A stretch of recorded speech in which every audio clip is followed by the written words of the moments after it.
Buenas tardes, amigos. Este es el programa Diálogos del Montonero y tal como lo habíamos señalado, vamos a intervenir en este proceso electoral entrevistando a los candidatos a los candidatos a la presidencia, al Senado Nacional, a la Cámara de Diputados, porque creemos lo siguiente: si el Perú elige bien el 2026, puede conformar un ejecutivo y un Congreso con mucho sentido común, y solo eso necesitamos para relanzar el Perú.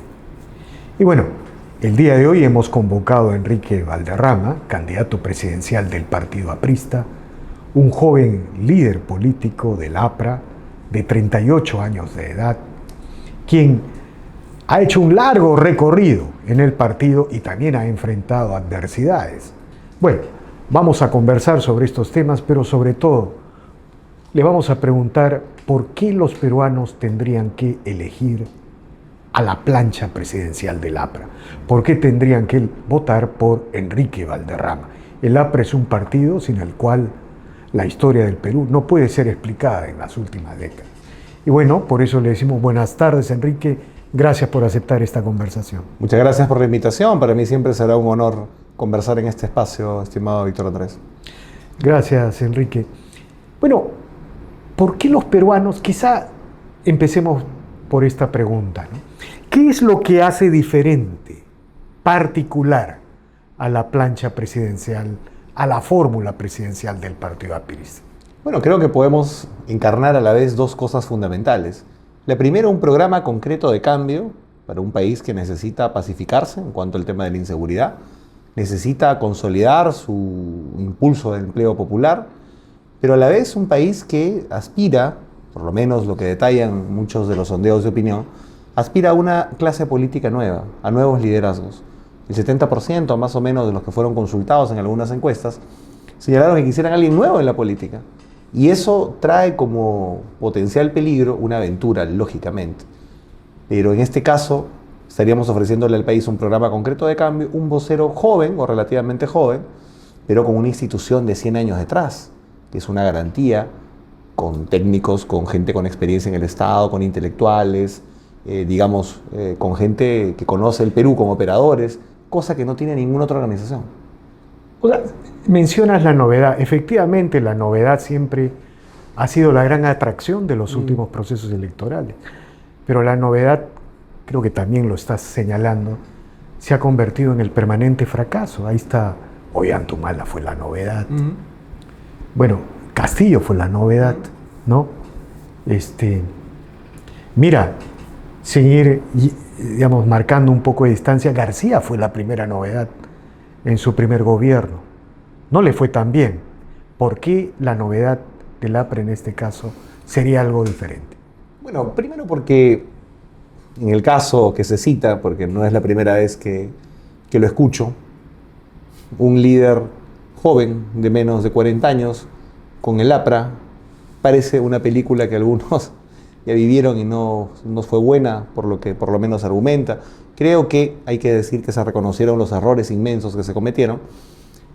Recibimos un país muy complejo, muy difícil, el tema económico, el asunto no diagnosticado, el tema subversivo, en fin.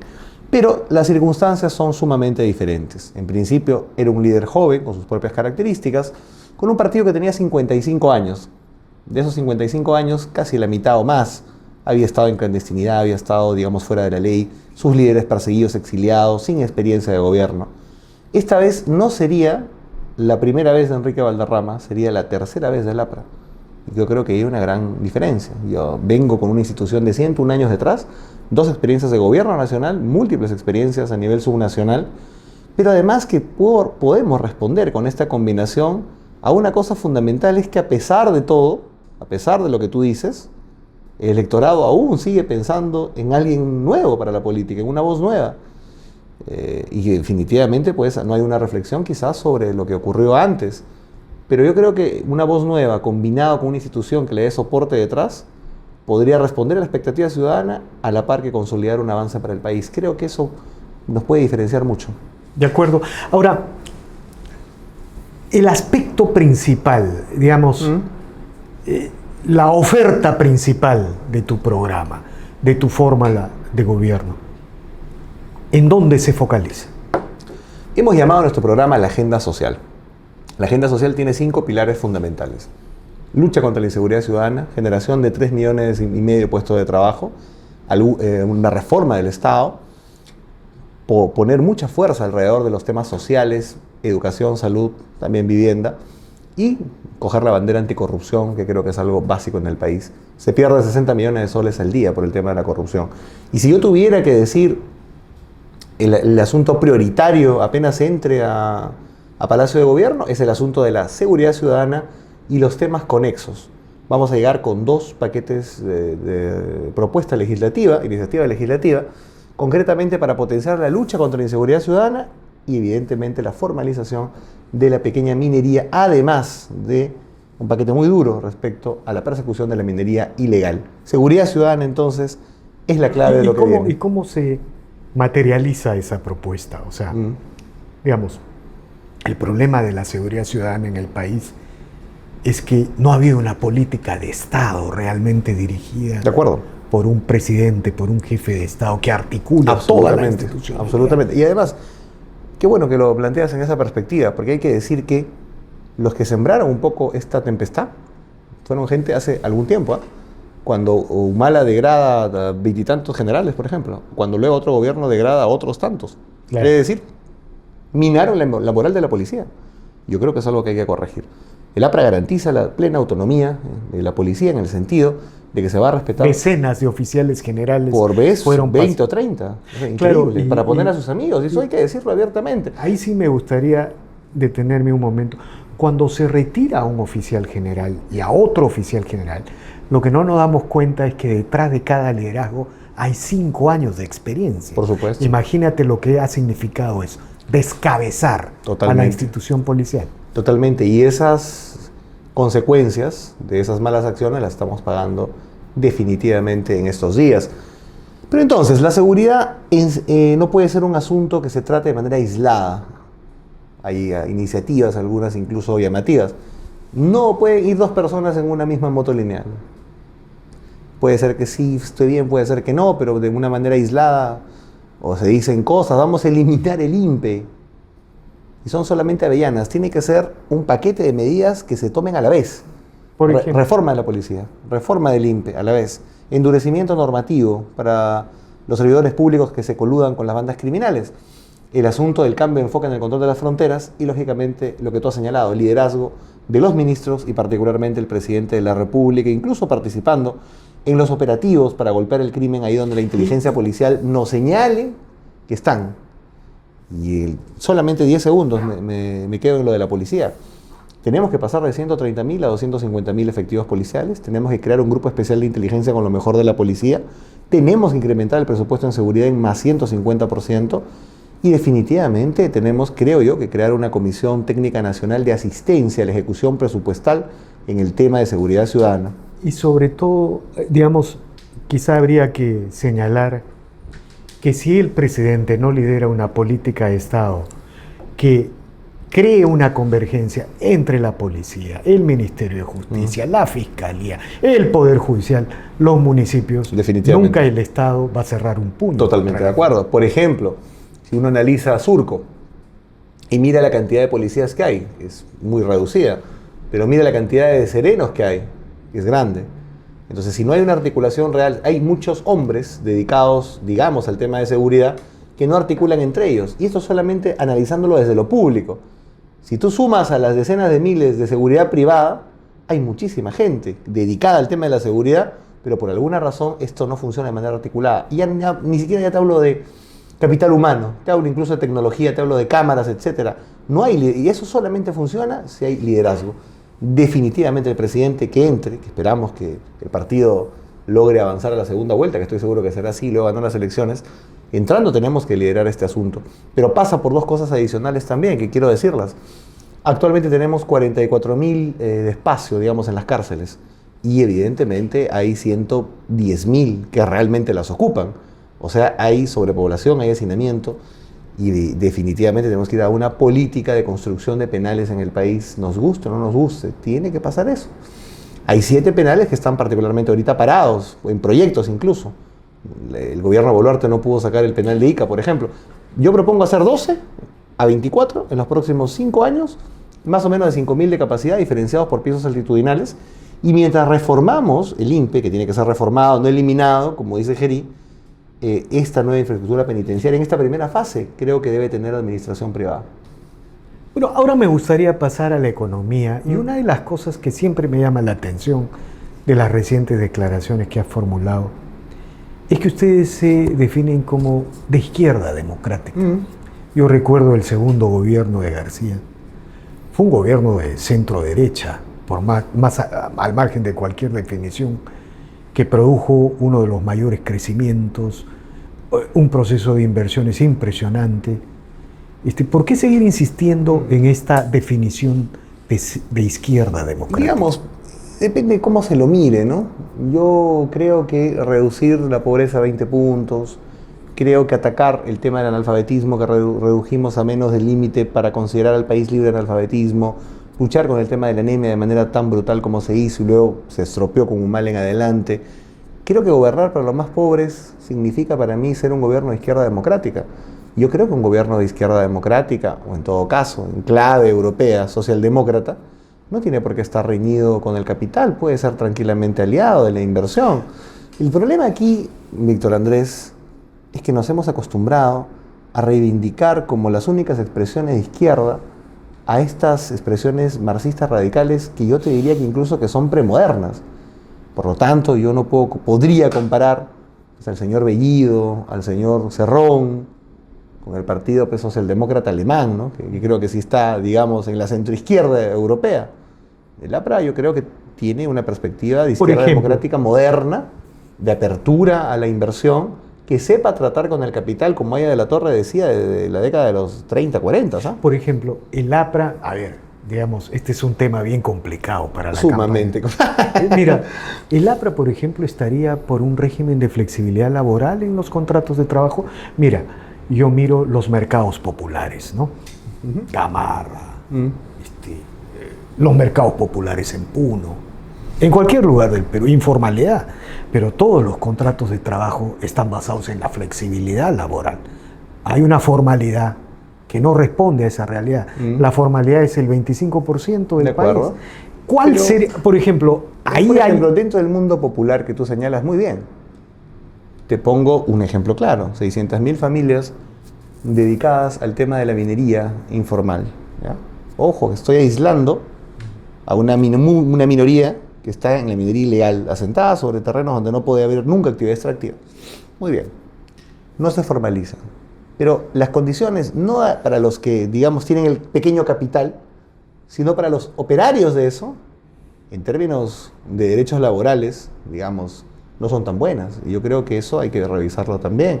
Yo creo un programa agresivo de formalización minera, en donde incluso podamos tener periodos de gracia tributarios y flexibilización, pero no en el tema laboral, sino en la posibilidad de que puedan importar o poner a disposición en una alianza público-privada pequeñas plantas de procesamiento de mineral, por ejemplo, para que estos mineros no sean estafados ni en el peso ni en la ley del mineral, a cambio de elevación de estándares ambientales y de estándares laborales. Es decir, si nosotros crecemos 7%, 8% y hacemos, por ejemplo, viable la posibilidad de que haya inversión en construcción, lo que pasó, por ejemplo, en el segundo gobierno, no vamos a estar tanto discutiendo respecto a las condiciones laborales, porque la masa trabajadora va a estar rotando de un lugar a otro porque tiene mejores ofertas. No hubo ese problema que tú señalas en el segundo gobierno, porque justamente se dejó de crecer esa velocidad. Va a ser, digamos, pero siempre va a ser un problema porque, digamos, por ejemplo, la competitividad de las agroexportaciones, ¿no? Las agroexportaciones, hubo una época en que crecían más que China en promedio anual. Una de las condiciones fue su régimen tributario, pero la otra condición fue su sistema de flexibilidad laboral. Y de pronto habían empresas que contrataban 10.000, 15.000, reconociéndoles los derechos laborales que toda la ley establece, sino que los contratos eran flexibles en el tiempo, porque tú no puedes contratar permanentemente si quieres sembrar, si quieres cosechar, cosas de ese tipo. Hay tipos que están regulados, además, son contratos, digamos, laborales por estación, etcétera. No son, digamos, permanentes, en todo caso, a eso te refieres. Es por temporadas. En el caso, por ejemplo, de ese tipo de producción, he estado, por ejemplo, acabo de estar en Virú, por ejemplo. O sea, he recogido directamente el tema y creo que en efecto la agroexportación ha crecido muchísimo en el país y creo que habría que pensar y analizarse si los jornales y las condiciones laborales de los trabajadores han ido a la par de ese crecimiento, que hay que seguir apoyando para que sigan teniendo productos top en el mundo. En ICA los salarios están por encima del promedio mínimo vital, porque han llegado al pleno empleo. Es más, los trabajadores son los reyes de los contratos laborales porque los empresarios invierten tanto, hay tanta producción que falta mano de obra. En efecto, pero en algunos lugares sí, en otros lugares no tanto. Pero te preguntaba esto porque esto es bien interesante en la definición. Recuerda tú que LAPRA viene de una tradición, además, histórica de defensa de los derechos de los trabajadores. Efectivamente, por eso es un asunto vital en nuestro ADN, ¿no? Ese es un tema final que quiero preguntarte sobre la identidad ideológica del APRA en el futuro. Pero antes, la minería ilegal. Has hablado de la formalización de los mineros informales, pero la minería ilegal, esa que invade, asalta concesiones. Yo me imagino que en ese punto... No hay cuartel, ¿no? No hay cuartel, ¿no es cierto? ¿no? Por además otra cosa, no sé tú cómo lo verás, pero va a haber varios enfoques sobre la agenda social. Un enfoque va a ser el enfoque tecnológico, creo que es importante. El otro va a ser el enfoque juvenil. Otro, de los varios que hay, va a ser el enfoque ambiental. Y creo que el asunto de la minería ilegal colisiona abiertamente, de una manera desastrosa, con el asunto ambiental. Yo creo que hay que tomar cartas en el asunto, definitivamente. Eso lo solucionas aplicando toda la fuerza que el Estado te puede dar, ¿no? Sobre todo porque están invadiendo las reservas probadas de concesiones formales que han demandado años y décadas de trabajo, de inversión. Y hay un impacto además ambiental muy grande, ¿no? Muy, muy, muy grande. Tú miras las imágenes, incluso satelitales que puede haber, es realmente terrible. Además que me preocupa mucho porque ese tipo de minería viene de otros tipos de capitales. Si tú ves la relación que existe hoy día entre la minería no formal y el narcotráfico, es de 7-1. Por lo tanto, mucho capital de aquí puede estar entrando de una manera agresiva a estos esquemas. Hay que cortar ese asunto. De acuerdo. Ahora, me gustaría plantearte un tema final, el tema ideológico del APRA, ¿no es cierto? Víctor Aya de la Torre, el antiimperialismo del APRA, 30 años de aprismo. Esa sociedad en ese entonces era una sociedad agraria, básicamente. Claro. La mayoría estaba en el agro. 75-25, rural, por supuesto. Esa era la relación, era la sociedad de Mariátegui. Pero ahora la sociedad es fundamentalmente urbana. El agro, el mundo andino ha migrado hacia la costa. Y ha surgido esta emergencia, este emprendedurismo, el desborde social del que hablaba José Matos Mar o el otro sendero del que hablaba Hernando de Soto. Sin embargo, esa sociedad no ha sido reinterpretada por el APRA. Y uno siente que hay un grave déficit ideológico y programático en el APRA al no reinterpretar la nueva sociedad que ha emergido en las últimas décadas del siglo pasado y sobre todo en el siglo XXI. Mira, yo creo definitivamente que lo que hace falta es comunicar mejor. Por ejemplo, uno de los conceptos básicos nuestros es el Frente Único.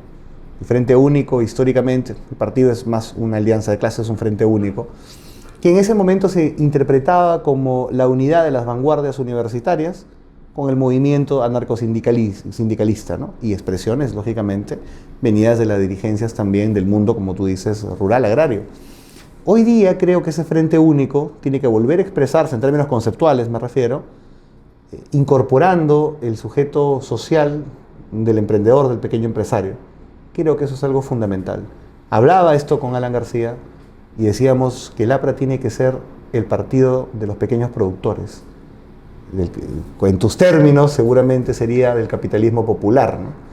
Nosotros hablamos de los pequeños productores, por eso estamos planteando un gran programa nacional de crédito popular, de garantías para la aplicación de crédito popular justamente a los pequeños productores del campo, pero fundamentalmente a la MIPE peruana o a los emprendedores peruanos. En ese entonces, Alan te decía, ¿acaso, cuando conversabas con él, que había llegado la hora de desarrollar o superar el pensamiento de Aya?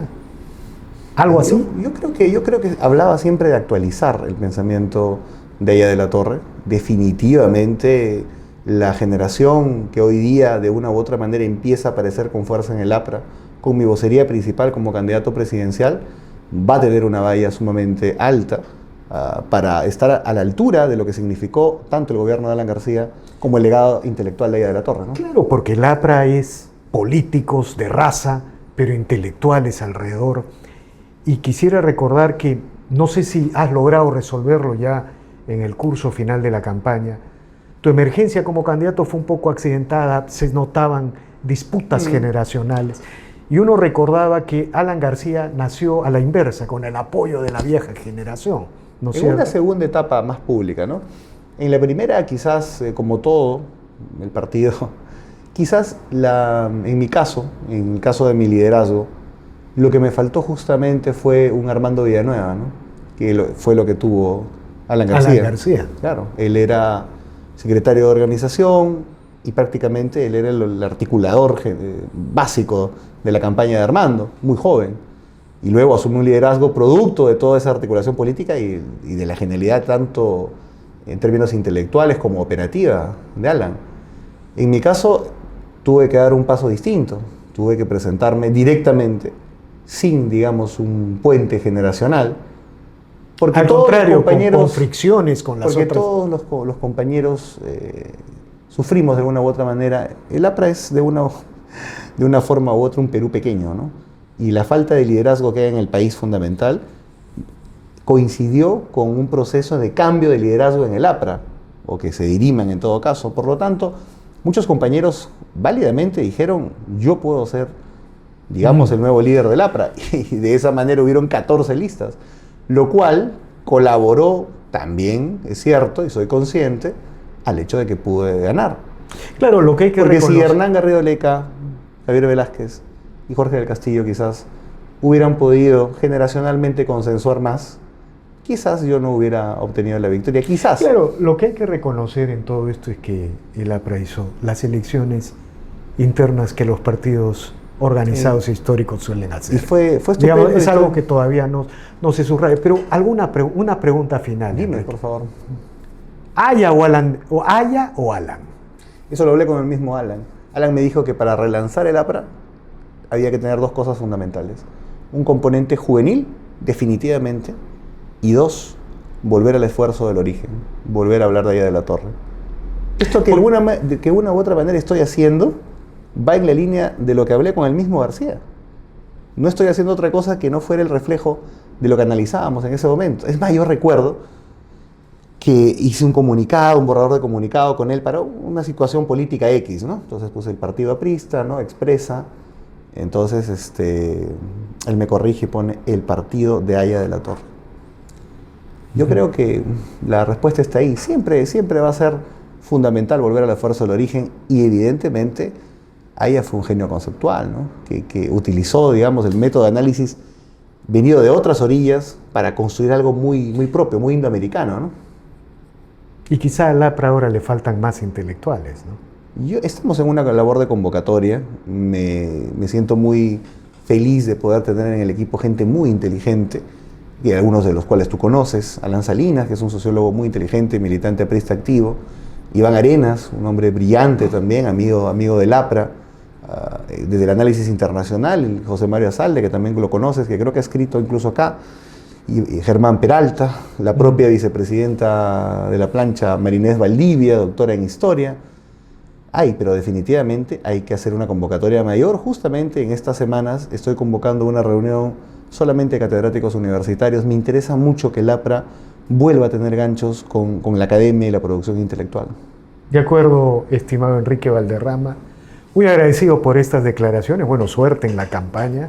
Muchas gracias, querido Víctor Andrés. El APRA es un partido histórico, es parte de la historia. Ojalá le vaya bien, más allá de que algunas cosas no nos parezcan, como esto de la izquierda democrática. Claro. Pero no. Mira, mejor nosotros a Bellido, ¿no? No, por supuesto, por supuesto. Muchas gracias, Enrique, infinitamente agradecido. Bien, amigos, esta ha sido una nueva edición de Diálogos del Montonero. Regresamos en la siguiente edición. No olvide de suscribirse al canal, deje su comentario. Así nos consolidamos avanzamos. Muchas gracias.